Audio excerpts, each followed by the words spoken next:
नमस्कार दोस्तों, सबसे पहले तो मैं माफ़ी चाहता हूं कि मैं आपके कमेंट्स के कई बार जवाब नहीं दे पाता हूं। मैं बहुत कोशिश करता हूं कि आपके कमेंट्स के जवाब दे पाऊं, लेकिन कभी कभी क्या होता है ना कि शेड्यूल ही इतना बिजी होता है कि आपके जो कमेंट्स हैं उनके जवाब नहीं दे पाता हूं। तो उस कारण से मैं आप सभी से क्षमा चाहता हूं, आप सभी से माफ़ी चाहता हूं। लेकिन मैं कोशिश करता रहूँगा कि आपके कमेंट्स के जवाब दे सकूँ, और अगर नहीं दे पा रहा हूँ तो इसका मतलब ये मत लीजिए कि मैं कमेंट का जवाब देना ही नहीं चाहता। मैं खुद चाहता हूँ कि आपके कमेंट्स के जवाब दे सकूँ, और मैंने चैनल भी इसीलिए शुरू किया कि आपकी जो समस्याएं हैं उनका समाधान हो सके। आज हम बात करेंगे मध्य प्रदेश पटवारी के बारे में, डिटेल में चर्चा करेंगे, और बहुत जल्द ही हम मध्य प्रदेश पटवारी से संबंधित एक निःशुल्क बैच जारी करेंगे, जिसमें हम किसी एक ऐसे सब्जेक्ट को पढ़ाएंगे या किसी एक ऐसे सब्जेक्ट को पढ़ेंगे जो एमपी पटवारी के हिसाब से बड़ा ही महत्वपूर्ण होगा, और सबसे ज़्यादा समस्या विद्यार्थी को उसी में आएगी। कोशिश करूँगा कि सरल तरीके से आपको समझा सकूँ, और मैंने जो प्रयास किया सरल तरीके से किसी भी सब्जेक्ट को समझाने का, आपके कमेंट्स ने या आपकी बातों ने जो मुझे वहाँ पर प्रत्युत्तर दिया, उसके बारे में जो कह सकते हैं कि बतलाया कि जिस तरीके से आपने समझाया है, समझाने का तरीका बड़ा ही अच्छा है। तो मैं ये कोशिश करूँगा कि अगर किसी एक सब्जेक्ट को मैं शुरू करूँगा तो उसे भी बेहतर ढंग से पढ़ा सकूँ।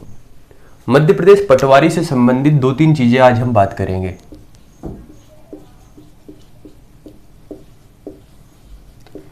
इससे संबंधित आपके कई सारे डाउट होंगे। जैसे पहला डाउट मेरे ख्याल से स्टूडेंट्स को जो आ सकता है कि सर इसका एग्ज़ाम कब होगा, है ना? यह आपके मन में अभी डाउट आ रहा होगा। दूसरा है सर इसका सिलेबस क्या है। तीसरा, सिलेक्शन कितने नंबर पर हो जाएगा, ठीक। चौथा, क्या सीपीसीटी अनिवार्य है। और जो 5वां सबसे महत्वपूर्ण पॉइंट मुझे लगता है कि तैयारी का तरीका क्या होना चाहिए। तैयारी का तरीका क्या होना चाहिए। आज हम डिटेल में बिल्कुल बात कर ही लेंगे, ताकि आपकी जितनी भी समस्याएं हैं एमपी पटवारी को लेकर सभी का समाधान हो जाए। मैंने इसे सबसे महत्वपूर्ण क्यों बताया, इसके पीछे मैं थोड़ा सा क्लियर कर दूं, उसके बाद भी हम डिटेल में बात करेंगे। जब मैंने एमपीपीएससी प्रीलिम्स के ऊपर विद्यार्थियों से बात की तो मैं हमेशा से स्ट्रेटजीज के बारे में बात करता आया था कि आपको ये स्ट्रेटजी फॉलो करना चाहिए, इन सब्जेक्ट को पहले पढ़ना चाहिए, इन सब्जेक्ट को बाद में पढ़ना चाहिए। उसके पीछे क्या कारण था? वह कारण बड़ा ही महत्वपूर्ण था कि हमें जो एक महत्वपूर्ण एरिया है उसे पहले कवर कर लेने से एक कॉन्फिडेंस बढ़ता है और हमारे सिलेक्शन के चांसेस ज़्यादा बढ़ते हैं।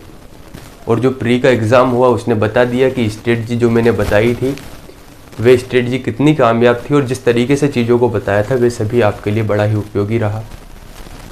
एक बात और, अगर एमपीपीएससी प्रीलिम्स में आपके अच्छे नंबर है या देववर्मा एकेडमी की ओर से आपको कुछ भी फ़ायदा मिला है स्ट्रेटजी को लेकर एमपीजीके के वीडियो या अन्य वीडियो से, तो आपको कमेंट करके ज़रूर बताना है। चलिए बात करेंगे मध्य प्रदेश पटवारी के एग्ज़ाम के बारे में। जो आपके डाउट हो सकते हैं डिटेल में बात करते हैं। देखिए, तैयारी का तरीका क्या होना चाहिए, यानी स्ट्रेटजी क्या होनी चाहिए, इसके ऊपर हम बात करेंगे, है ना। इसको इस तरीके से समझिए, ये महत्वपूर्ण क्यों होता है। तैयारी के सटीक तरीके का मतलब होता है मार्गदर्शन, और मार्गदर्शन का मतलब ये है, ये एक पेड़ आप समझिए, है ना। इस पेड़ को समझिए। मान लीजिए आपके पास एक कुल्हाड़ी है, इस कुल्हाड़ी से आपको इस पेड़ को काटना है। तो यहां पर 2 चीजें हैं। पहला काम जो आपको करना पड़ेगा वे ये कि ये जो कुल्हाड़ी है, इस कुल्हाड़ी में सबसे महत्वपूर्ण ये कि सबसे पहले तो आपको इसकी धार पर काम करना होगा, यानी कि इसको अच्छा मजबूत बनाना होगा, इसकी धार नुकीली करनी होगी। पहला काम तो ये। दूसरा काम ये कि अब मान लीजिए आपने इसकी जो धार है उसे भी नुकीली कर लिया, लेकिन ये जो पेड़ है, इस पेड़ पर आप मन चाहा जहां पर इससे वार कर रहे, कभी आपने यहां पर मारा, कभी यहां पर मारा, कभी यहां पर मारा, कभी यहां पर मारा, यहां पर मारा, यहां पर मारा, और इस तरीके से आप परिश्रम करते जा रहे हैं, लेकिन ये जो पेड़ है ये पेड़ कट नहीं पा रहा है। समझने का प्रयास कीजिए मैं क्या समझाना चाह रहा हूं। कहने का मतलब आपने इसमें जो धार की, इसे जो नुकीली किया, काटने के लिए उपयोगी बनाया, इसमें भी आपने परिश्रम पूरा किया। ये जो पेड़ था इस पर जब काटना था तो काटने के लिए भी आपने परिश्रम पूरा किया, लेकिन हमारा जो अंततः गोल था, जो हमारा कह सकते हैं लक्ष्य था, वे लक्ष्य क्या था? पेड़ को काटना, लेकिन हमें परिणाम मिला नहीं। तो क्या परिणाम नहीं मिलने के पीछे कारण था परिश्रम नहीं करना? ये तो कारण नहीं था, मतलब आपने परिश्रम पूरा किया। फिर क्या कारण था? कारण ये था कि आपको कोई बतलाने वाला नहीं था कि पेड़ पर हर कहीं काटने से बेहतर है कि आप किसी एक जगह पर बार बार काटेंगे, बार बार काटेंगे, बार बार काटेंगे, तो ये पेड़ कटना आसान हो जाएगा। बस यही फायदा होता है मार्गदर्शन का। आपके पास हिस्ट्री है, ज्योग्राफी है, साइंस है, इकोनॉमिक्स है, पॉलिटी है, एमपी के, इन्वायरमेंट, इसके बाद करंट अफेयर्स, न जाने कितने सब्जेक्ट केवल आपको 20 अंकों में पढ़ना होगा। तो क्या आप इन सभी को पढ़ लेंगे? सिंपल सी बात आती है, नहीं। तो आपके पास एक ऐसा टीचर या ऐसा कोई दोस्त, कोई भी सीनियर होना चाहिए जो आपको बतला सके कि भाई आपको इनमें से इन महत्वपूर्ण चीजों को प्राथमिकता देते हुए पहले पढ़ना है, ताकि आपकी जो सिलेक्शन के चांसेस है वे ज्यादा बढ़ जाए। बस यही कार्य मेरा है कि मैं आपको बेहतर ढंग से ये चीजें बता सकूं ताकि आपकी सफलता सुनिश्चित हो सके। चलिए तो अब हम बात करते हैं। मेरे ख्याल से आप समझ गए होंगे कि स्ट्रेटजी क्यों महत्वपूर्ण है, क्यों चीजें महत्वपूर्ण है। क्योंकि सबसे बड़ी बात यह होती है कि आप भले ही मेहनत कर रहे हो, लेकिन सही डायरेक्शन में अगर आप मेहनत नहीं करते तो उस परिश्रम का कोई फायदा होता नहीं है। थोड़ा सा इन चीजों के ऊपर बात कर लेते हैं ताकि आपको चीजें स्पष्ट हो जाएगी। उसके बाद हम डिटेल में आज बात करेंगे तैयारी का क्या तरीका होना चाहिए और तैयारी को शुरू कब करें। समझ रहे हो आप? दूसरी बात, इसमें एक डाउट और आ रहा होगा आपको, जिन्होंने एमपीपीएससी प्री दिया,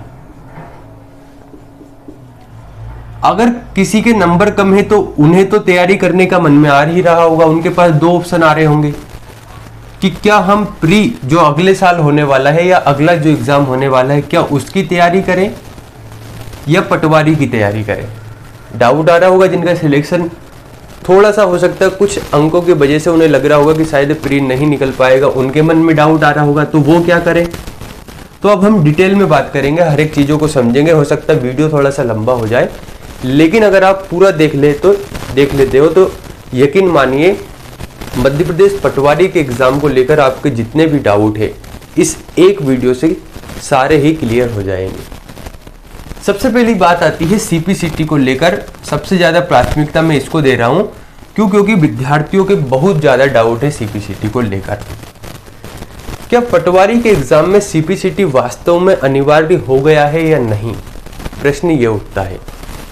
देखिए, अभी आप जानते हैं इसका जो नोटिफिकेशन है वे नोटिफिकेशन आया नहीं है। जब इसका नोटिफिकेशन नहीं आया है तो केवल हम जो आपका पिछला एग्जाम हुआ था 2017-18 का, केवल इसके आधार पर ही अनुमान लगा सकते हैं कि इसमें सीपीसीटी चाहिएगा या नहीं। 17-18 में एक बात कही गई थी कि अगर आपके पास सीपीसीटी नहीं है तो आप एग्जाम दे सकते हैं और एग्जाम देने के बाद ज्वाइनिंग भी ले सकते हैं, लेकिन ज्वाइनिंग लेने के बाद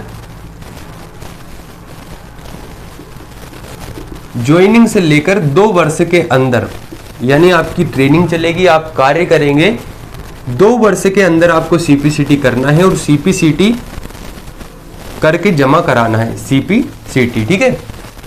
कहने का मतलब ये कि जब 17-18 में एग्जाम हुआ था तो एग्जाम के समय इसमें सीपीसीटी अनिवार्य नहीं था। आप एग्जाम दीजिए, एग्जाम देने के बाद अगर आपका सिलेक्शन है तो आप ज्वाइनिंग लीजिए, ट्रेनिंग कीजिए, काम कीजिए और 2 वर्ष के भीतर सीपीसीटी करके आप जमा कर दीजिए। लेकिन देखिए, ये जो बात थी ये हम कर रहे हैं 2017 के हिसाब से। अब यहां पर 2 कंडीशन बन सकती है। कंडीशन नंबर फर्स्ट की बात करें, पहली कंडीशन की बात करें तो पहली ये हो सकती कि 2017 या 18 के हिसाब से सीपीसीटी अनिवार्य नहीं रहे, ये हो सकता है। दूसरी ये कि चूंकि हो सकता है कि थोड़ा सा पॉलिसीज चेंज हो तो यहां पर सीपीसीटी अनिवार्य कर दें। अब आपके पास सीपीसीटी नहीं है तो इस केस में तो आप एग्जाम दे देंगे, लेकिन इस केस में आप क्या करेंगे?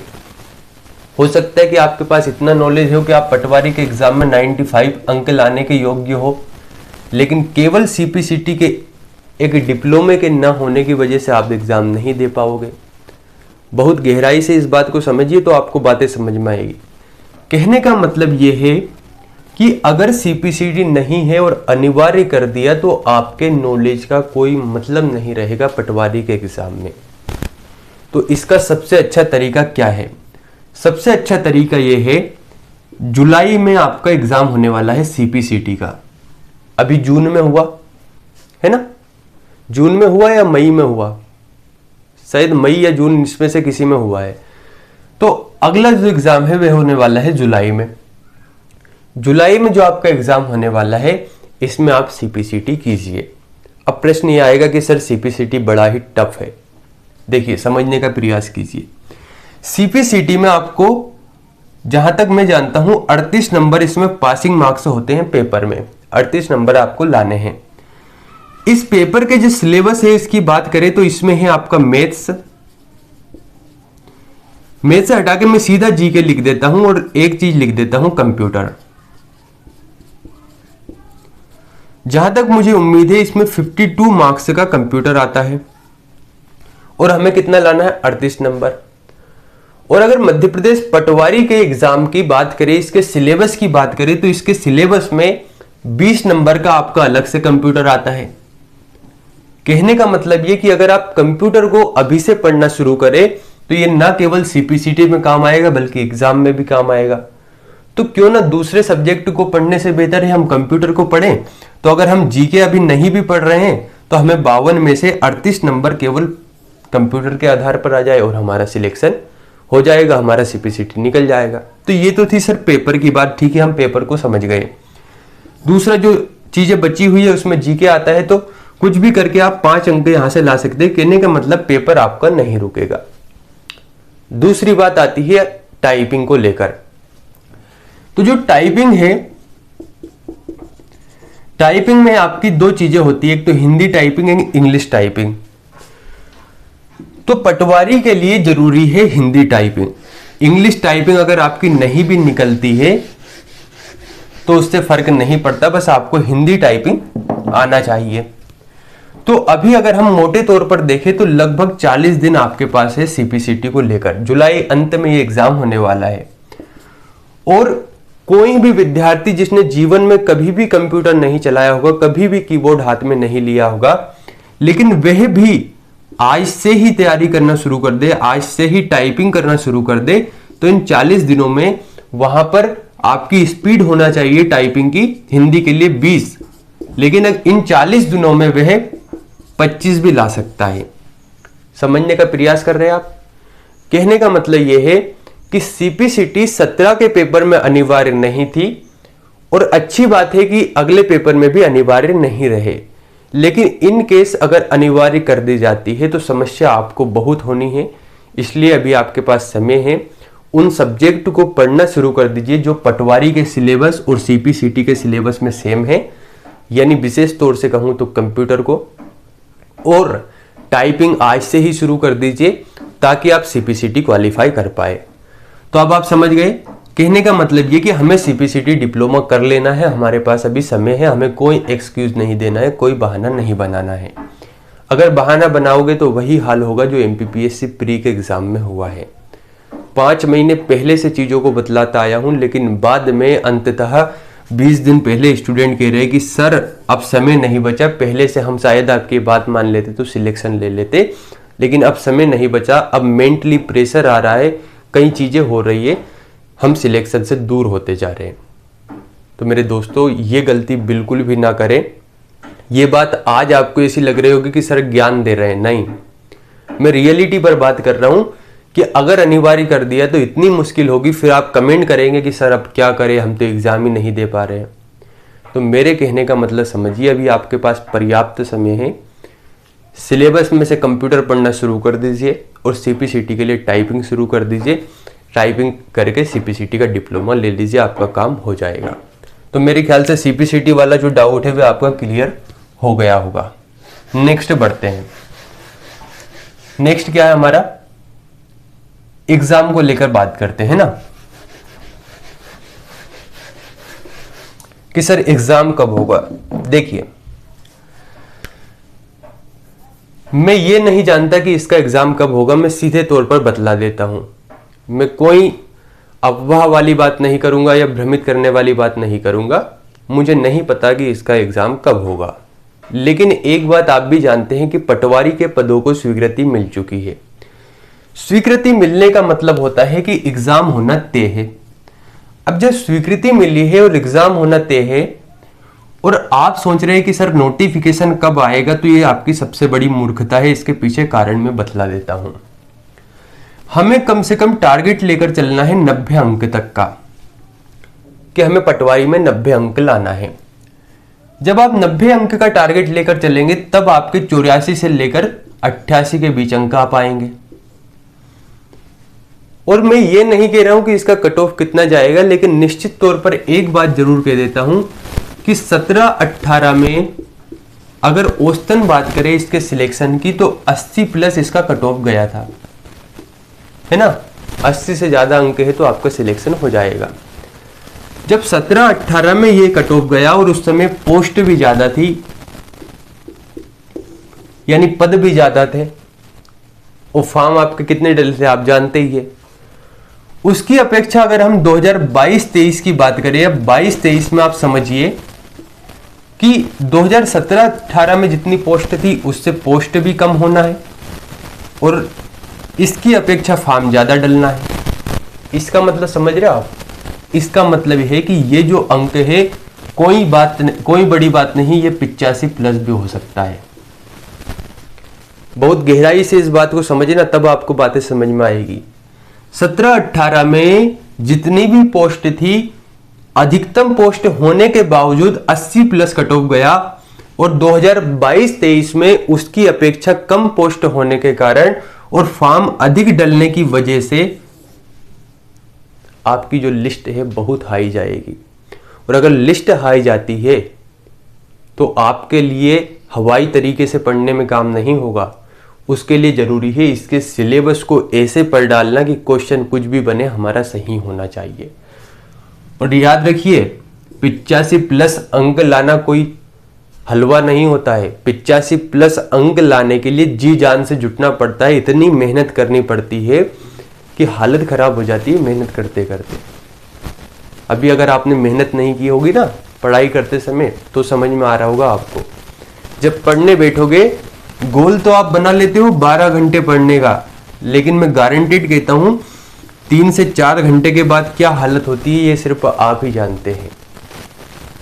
इसका मतलब क्या है एग्जाम से? इसका मतलब यह है कि आपके लिए अच्छी बात है अगर एग्जाम थोड़ा सा लेट भी होता है, तो आपके लिए यह फायदा है कि आप इसके सिलेबस को बहुत अच्छे ढंग से कंप्लीट कर सकते हैं।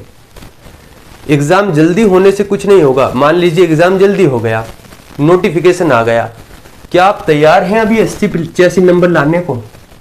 अभी आपको पटवारी का 2017-18 का पेपर दे दिया जाएगा तो आपसे 60 अंक नहीं आएंगे, तो फिर आप, हो सकता है उस पेपर से कठिन पेपर आ जाए, तो फिर आप कैसे इतने अंक ले आओगे? अगर आपको सिर्फ पेपर देना आपका उद्देश्य है तो ठीक है, आप कुछ भी दिमागी बातों को चलाते रहिए कि ये हो जाए वो हो जाए, लेकिन वास्तव में सिलेक्शन लेना है तो सिलेक्शन लेने के लिए सिलेबस को बहुत अच्छे ढंग से पढ़ना होगा। पेपर देना था एमपीपीएससी प्री के लिए, कह रहे थे सर पेपर एग्जाम, पिछली बार जब एग्जाम पोस्टपोन हुआ सर पोस्टपोन हो गया, अब एग्जाम कब होगा? हमारी तैयारी इतनी हो चुकी थी, अब हम क्या करें।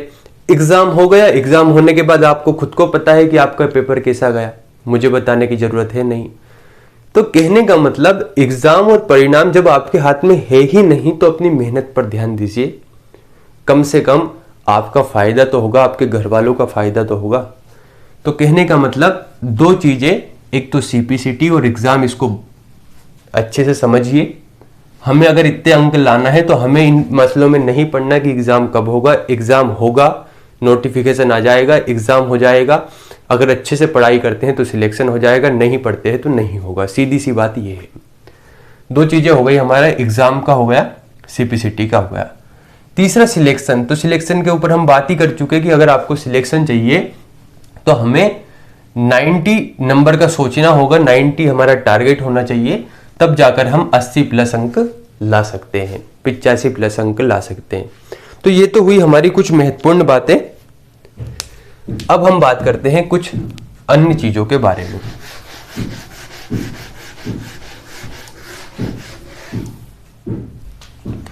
अब बात आती है सिलेबस के बारे में।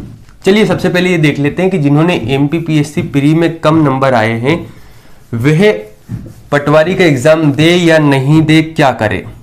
देखिए, अगर आप 1 या 2 अंक से बाहर हैं, बाहर है का मतलब अभी कोई लिस्ट तो आई नहीं है, लेकिन हमें अनुमान हो जाता है कि मेरे इतने अंक है, शायद मैं इतने अंक से बाहर रह सकता हूं या फिर मेरा सिलेक्शन हो जाएगा। तो अगर आपके ये अंक हैं और आपका मेंस अच्छा है तो मैं आपसे यही कहूंगा कि फिर आप एमपीपीएससी की तैयारी कीजिए। किसी दूसरे के बताने से पता नहीं चलेगा, ये केवल आपकी अंतरात्मा जानती है कि आपने कितना पढ़ा है, आपका कैसा लेवल है, क्या चीज है, आपने मेंस पढ़ा है या नहीं। केवल मेंस तैयार नहीं बल्कि आंसर राइटिंग की भी मैं बात करता हूं। अगर ये चीजें आपकी अच्छे से हैं तो फिर आप केवल एमपीपीएससी पर ध्यान दीजिए। लेकिन आपकी मेंस की भी तैयारी सही नहीं है, आप 5 से 7 अंकों से बाहर लग रहे हैं, आंसर राइटिंग आपने कभी की नहीं है, तो मैं तो यही कहूंगा कि पटवारी की तैयारी में लग जाइए। अभी से लगेंगे तो सिलेक्शन हो जाएगा। ठीक है, तो जो एमपीपीएससी प्रीलिम्स को लेकर जो आपके डाउट थे वे भी हमारा हो गया। अब जो सबसे महत्वपूर्ण 2 चीजें रही है, इन दोनों को हम लिंक करके देखेंगे कि तैयारी कैसे करना है और इसका सिलेबस क्या है। मेरे ख्याल से सिलेबस तो आपको पता होगा, लेकिन फिर भी एक बार हम देख लेते हैं। देखिए, सबसे पहली बात यह आती है कि सर हमने ये तो देख लिया कि हमें 90 प्लस का टारगेट लेकर चलना है एमपी पटवारी में। इसके पीछे तर्क क्या बताया मैंने कि 17-18 में आपके 80 प्लस लिस्ट गई थी, इसका मतलब हमें यहां पर ज्यादा अंक लाने ही होंगे, ये रियलिटी है। ठीक है, मैं चाहूं तो कह दूं आपको 75 अंक लाना है, नहीं, जो वास्तविकता है ये है। तो अब हम इसके सिलेबस की बात करें। सिलेबस, इसके सिलेबस में 5 टॉपिक है, प्रत्येक टॉपिक से आपके क्वेश्चन पूछे जाते हैं 20। इसका मतलब अगर 5 टॉपिक है तो कंप्लीट होता है 20 पॉइंट 100 क्वेश्चंस पूछे जाते हैं। और 100 क्वेश्चंस में एमपीपीएससी प्री में आपसे 55 अंक नहीं लाए गए, तो यहां पर तो 90 नंबर लाने हैं, फिर क्या करोगे। इसका मतलब है जी जान से मेहनत करना पड़ेगी। इसके सिलेबस में पहले नंबर पर हम देखते हैं जीएस, दूसरे नंबर पर हिंदी, तीसरे पर कंप्यूटर,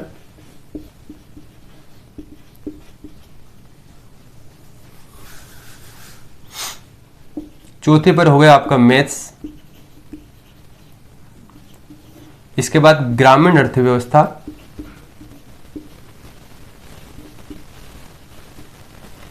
और पंचायती राज। पढ़ना कैसे है, क्या पढ़ना है, उसके बारे में भी हम बात करेंगे।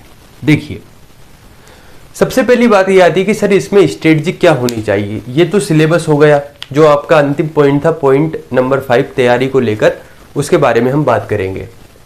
तो ये तो आप समझ गए कि 20.100 यानी कि 100 अंक का पेपर है प्रत्येक, यानी कि जैसे जीएस वाला जो पोर्शन है वहां से भी 20 क्वेश्चन आएंगे 20 अंक के, हिंदी से भी 20 प्रश्न 20 अंक के, कंप्यूटर से भी 20 प्रश्न 20 अंक के, मैथ्स यानी गणित से भी 20 प्रश्न 20 अंक के, और ग्रामीण अर्थव्यवस्था और पंचायती राज से भी 20 प्रश्न 20 अंक के।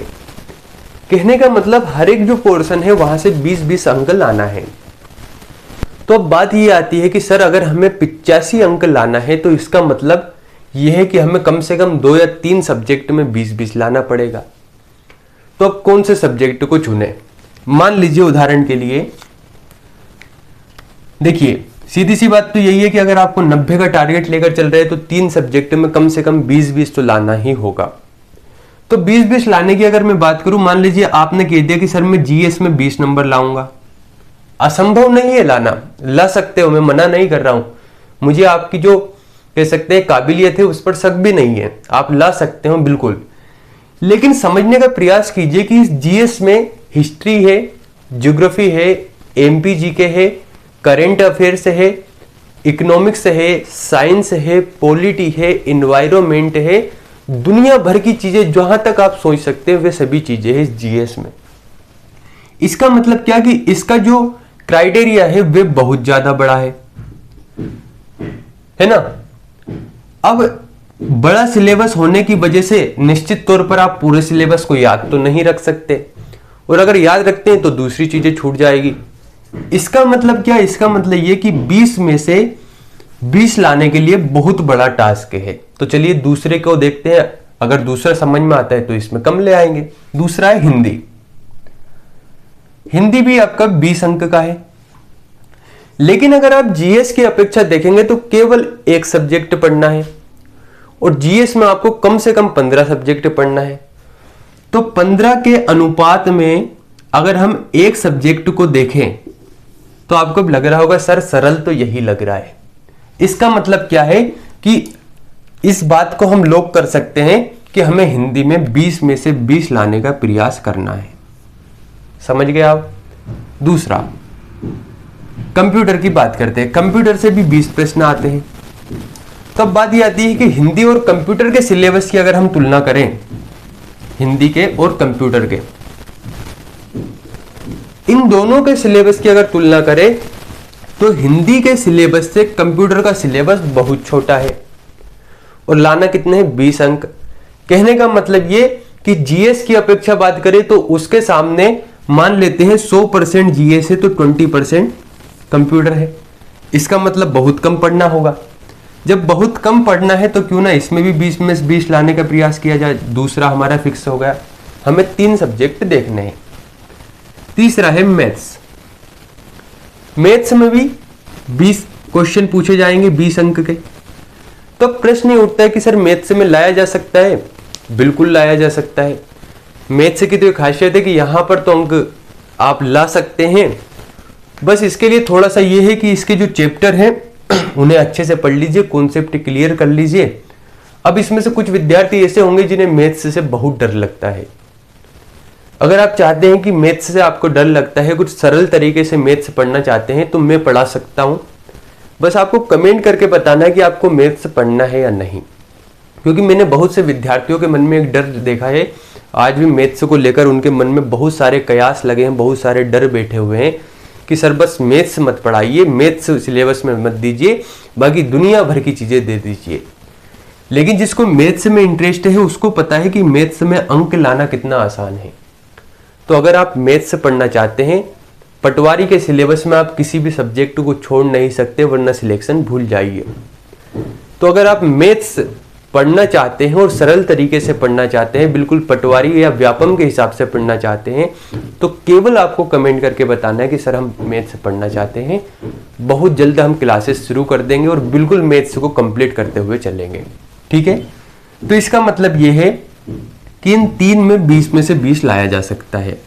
अब बात यह आती है, आप कहेंगे कि सर ग्रामीण अर्थव्यवस्था और पंचायती राज में भी 20 प्रश्न पूछे जाते हैं 20 अंक के, लेकिन इसका सिलेबस भी छोटा है, और यहां पर आपने 20 अंकों की बात क्यों नहीं की? तो उसके पीछे का तर्क समझिए।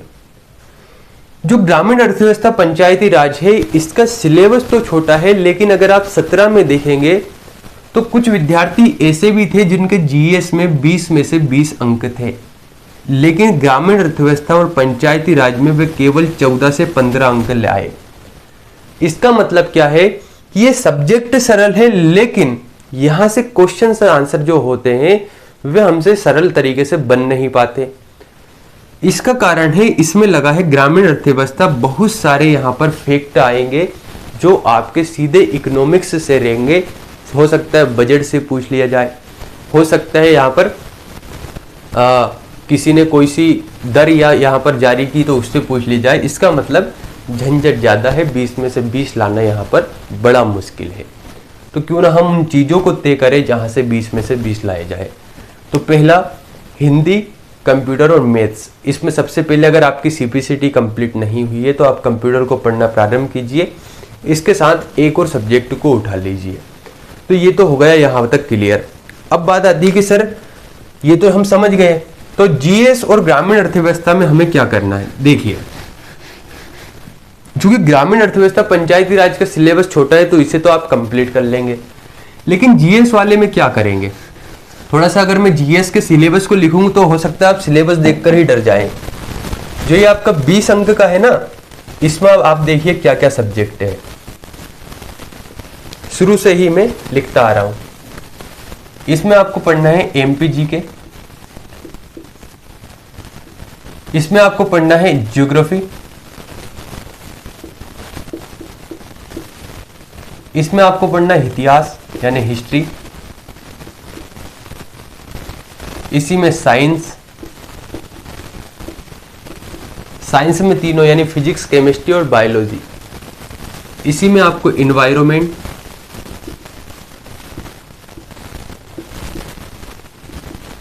इसी में इकोनॉमिक्स। कितने सारे सब्जेक्ट हो गए।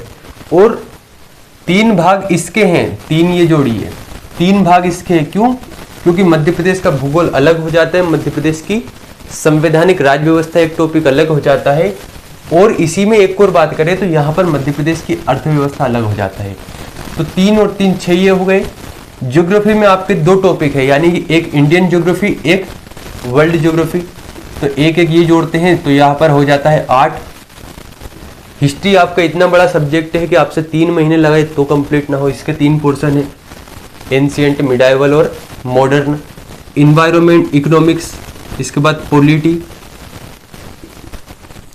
कहने का मतलब ये कि इतना बड़ा सिलेबस है और केवल क्वेश्चन कितने बनेंगे, 20 अंक के। अगर हम डिवाइड भी करें, जैसे मान लीजिए 3 यहां से है और कुछ छूट रहा है सब्जेक्ट यहां पर, 3 यहां पर, 6 7 8 9 10 11 12, यानी 12 सब्जेक्ट है। 2-3 सब्जेक्ट हो सकता है छूट गए होंगे अभी।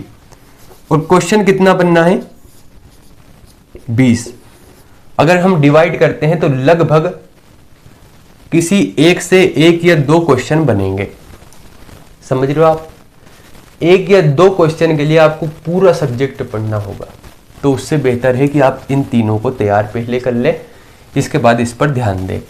अब बात ये आती है कि सर GS में क्या करें। तो देखिए, GS में जो ऊपर के 2 सब्जेक्ट है, इसीलिए मैंने सबसे पहले इन्हें ऊपर लिखा। इन दोनों को बहुत डिटेल में हमें पढ़ना है। इसके साथ में पॉलिटी को पढ़ना है। MPG जिसमें मध्य प्रदेश का भूगोल पढ़ना है, नदियां पढ़ना है, वन्य जीव पढ़ना है, यहाँ पर सभी चीजें देखना है। ज्योग्राफी देखना है और पॉलिटी देखना है। इसके साथ ही मिसलेनियस यानी विविध वाला पार्ट देखना है। इसमें एक चीज तो हम भूल ही गए, करंट अफेयर्स।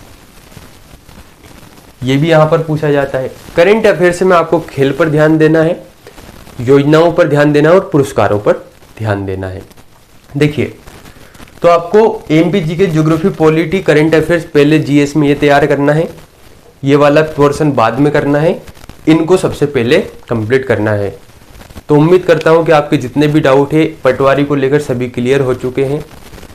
कैसे हमें पढ़ना है, अगर आप ये भी चाहते हैं तो हम इसके ऊपर डिटेल में वीडियो बना सकते हैं। बस आपको कमेंट करके बताना है, और आपके क्या क्या डाउट है उसके ऊपर भी हम चर्चा करेंगे। धन्यवाद।